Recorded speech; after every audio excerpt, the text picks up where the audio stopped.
So today I went to Petco to grab an aquarium light that I needed for a little fish bowl I have.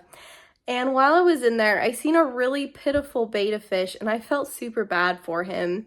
So I asked the store manager if they would give him to me for free. I said I had experience with betta fish. And she was like, yeah, of course. I wish more people would do this. And she just gave him to me. I was a little nervous to ask because I thought that she would get offended or something.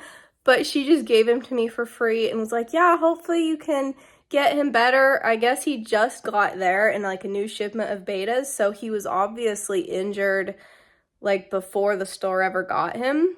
And I'm sure those injuries would not have healed and done well if he was just living in a cup there. So she just gave him to me for free. And I need to get a tank set up for him. I don't have a whole lot of space, just to put a tank. So we're in my bedroom. I am setting it up on my nightstand. I already had the 5-gallon aquarium. If some of you guys remember, I quarantined Arthur in it for a bit. And so I just had it stashed away.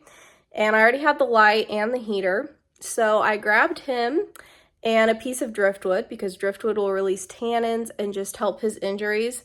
He looks very pitiful. He's already colored up some since I got him, even though he's still just in his cup. But I need to hurry and get his tank set up for him.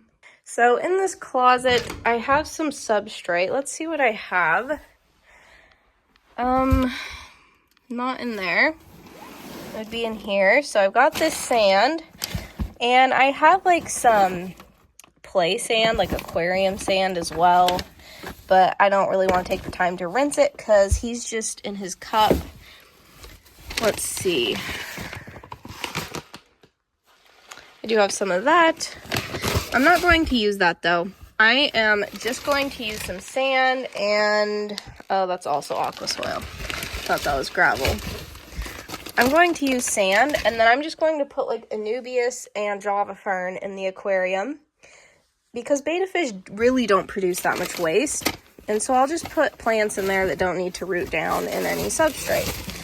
Oh, actually, I have this that's been rinsed, and this looks much more natural than that. So maybe I'll grab that, and hopefully it's enough.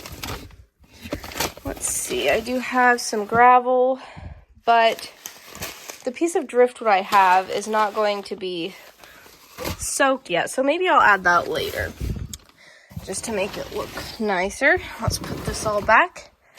And let's go put this in the tank.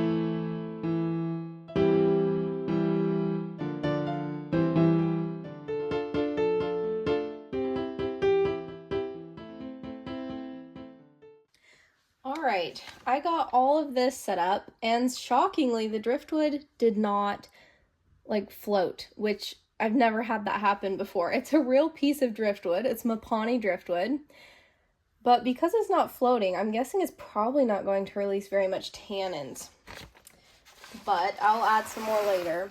I'm going to add this gravel, though.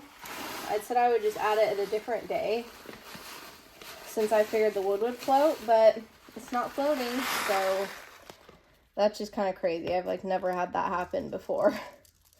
This gravel kind of matches with the sand I already have in there. It just helps it to look so natural. I'm not too picky about where the gravel lands. I'm just kind of sprinkling it around, and because there's such a thick thin layer of sand, honestly, it might look nice to just kind of have the gravel everywhere. Just kind of give it a bit more texture and make the substrate look a bit thicker. This thing is not wanting to stay in here. I keep on having to stick it in. I have glue. I could have used glue, but I seen all of the knots in here and I was like, oh, I'll just put the plants in there. And those 2 plants are just not wanting to stay. I may just end up using all this gravel.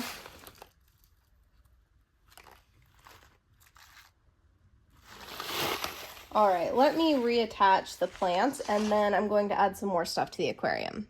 So now I'm going to add some water conditioner. You always want to add this when doing a water change or just setting up a new fish tank. And I'm going to add some aquarium salt because that helps sick fish, not just betta fish, but sick fish in general. I don't ever measure it, I just kind of sprinkle it in there like a soup. And because the driftwood is not floating, I'm guessing it doesn't have much tannins to be released, so I'm going to add that small Indian almond leaf, and then I also pulled some red root floaters from an aquarium downstairs, and I'm just going to sprinkle those in. There is duckweed on them, but you know, when you have a lot of aquariums, you can't keep duckweed from getting in your aquariums. Like, it's just gonna happen.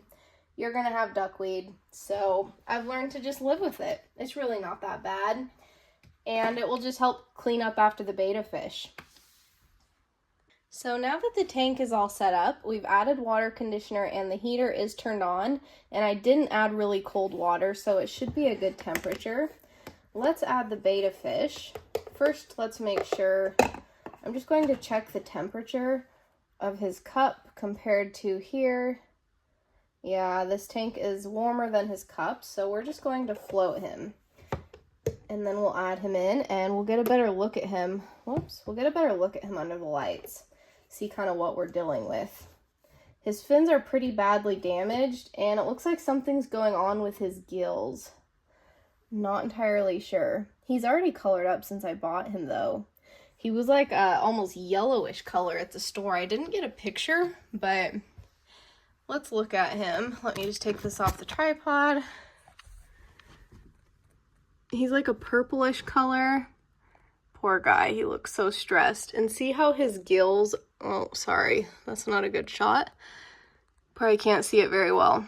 But his gills are just, I don't know if he just flared so much or if he has like some gill flukes or what. Not sure what's going on with that, but hopefully he likes his new home that I set up for him, as simple as it is. So he has been floating for some time. So I'm just going to take the lid off and add him in.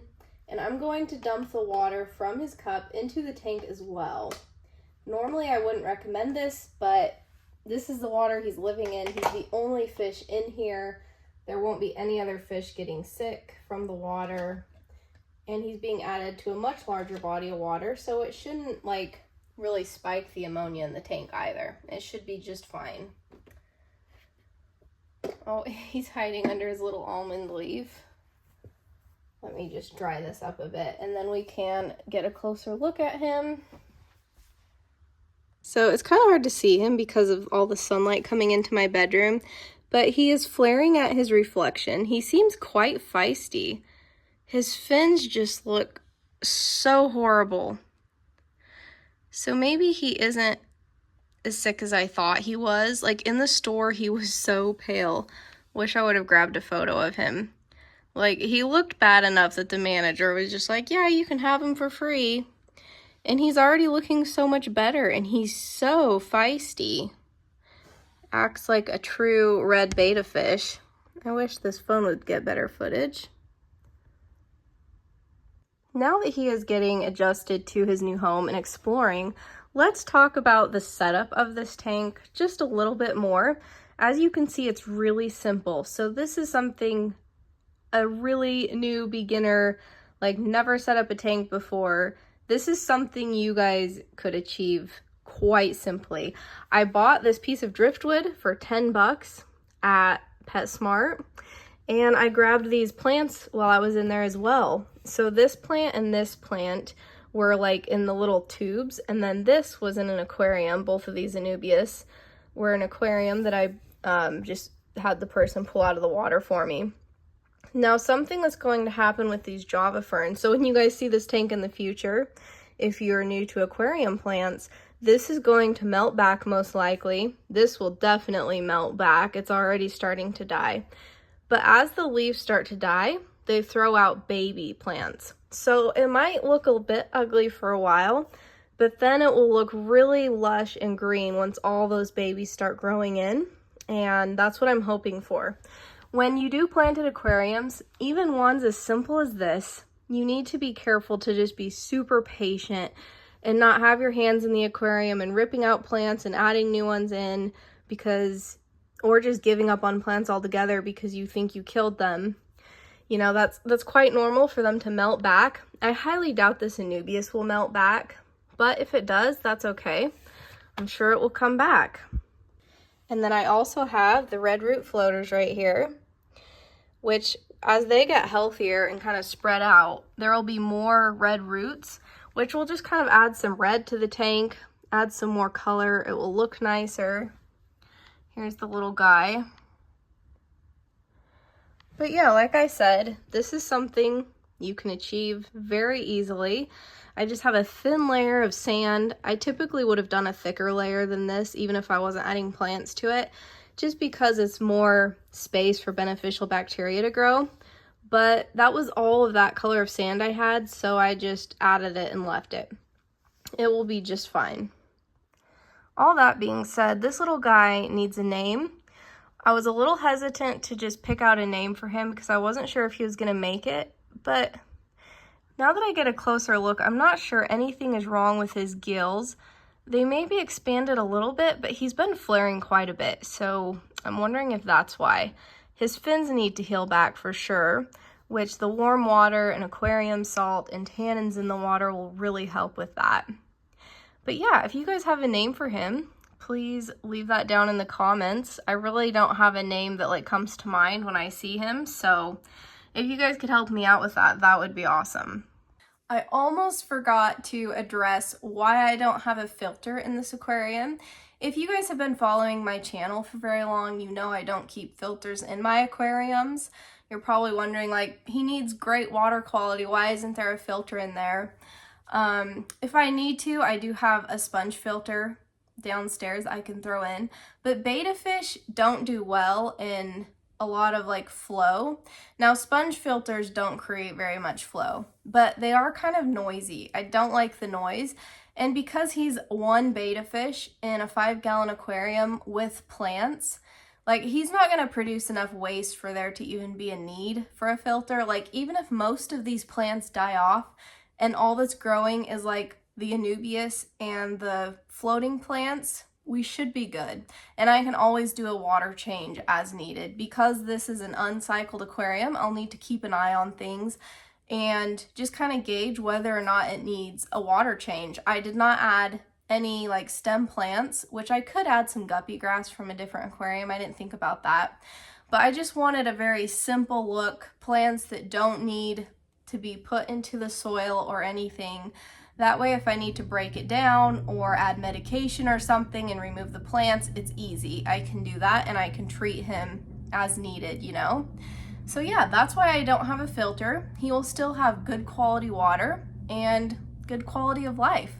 Thank you guys for watching this video all the way through.